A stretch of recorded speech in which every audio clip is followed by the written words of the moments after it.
Morning, everyone. So I have 3 questions for you to start off.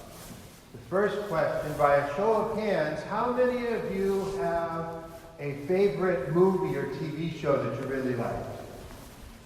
All right, that's a lot of people. Okay, next question.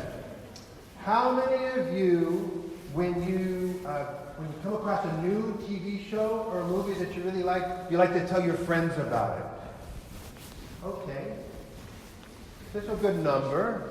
Okay. Third question.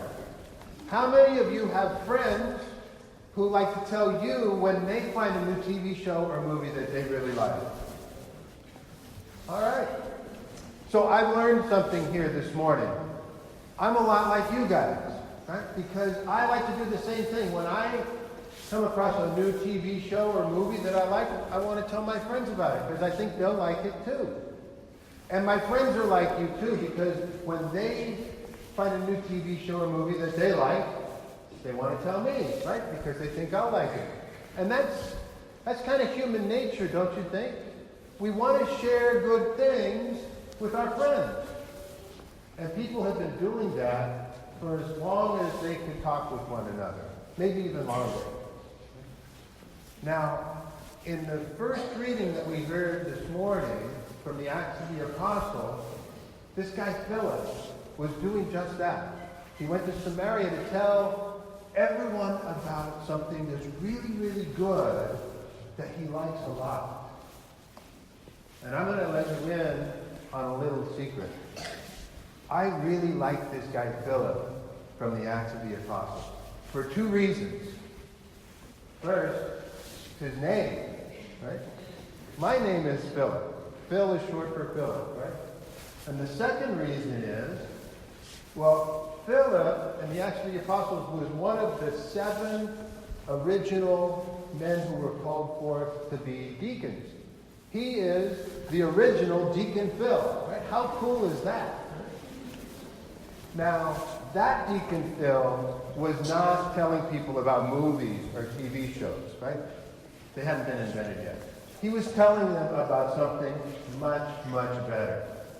He's telling them about Jesus. Now, almost 2,000 years have passed since the events of that story. But things haven't changed that much because today, people are doing just like Deacon Phil from the Acts of the Apostles were doing. They're telling people all around the world about the good news of Jesus Christ. They're telling people that Jesus is the Son of God, that he suffered and died for our sins, that he rose from the dead 3 days later, and that he's in heaven now looking after us, loving us, and wanting us to love him. And the cool thing is that it's not just a few select people who do this. It's everyone. It's everyone who believes in Jesus is sharing the good news of Jesus. And I suspect that there's some people here who believe in Jesus. Do you believe in Jesus? Raise your hand if you believe in Jesus. I do too. And you know what that means?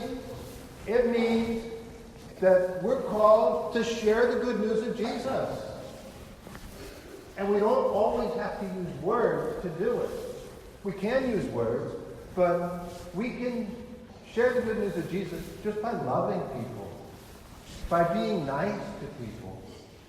Because when you're nice to someone, you are not just telling them what it means to be a believer in Jesus, you're showing them what it means to be a believer in Jesus. And that's one of the reasons why we come to Mass, to remind us of how important Jesus is. And we know that in just a little while, simple bread and wine are going to become the body and blood of our Lord Jesus, right there on that altar in just a little bit. And many of us are going to receive Jesus into our body to remind us, to help us to be more like Jesus today. And even those who don't receive Holy Communion, receive a blessing, receive Jesus into your heart to remind you, to help you to be more like Jesus today. So my prayer this morning is for all of us gathered here to be more able to follow the example of Deacon Phil. Not this Deacon Phil. The original Deacon Phil from the Acts of the Apostles, who dedicated himself to spreading the good news of Jesus Christ.